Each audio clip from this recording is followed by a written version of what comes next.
Tumanggap ng parangal mula sa Federation of Filipino-Chinese Chamber of Commerce and Industry Incorporated si Miss Universe Philippines 2023 Michelle D bilang pagkilala sa kanyang naging ambag sa bansa, pagsulong sa autism awareness at ang pagiging tourism ambassador ng Department of Tourism.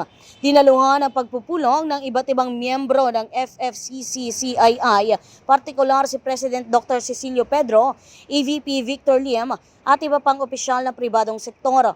Pinasalamatan ng grupo ang naturang beauty queen sa paglalaan ng oras, paghahatid ng saya at pagbibigay ng malaking ambag partikular sa mga Filipino-Chinese community.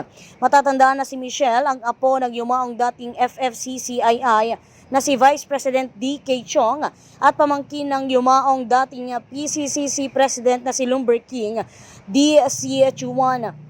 Ayon sa grupo, malaki ang naitulong ni Michelle sa pagpapalawak ng positive impact, pagiging malakas ang loob, artistic talents o ang malikhaing talento at ang magandang pag-uugali. Ginawa ang recognition awards kay Michelle D bilang isang powerful tool o may tuturing na tagumpay sa pagsusumikap na magbigay inspirasyon sa mga miyembro at komunidad sa bansa.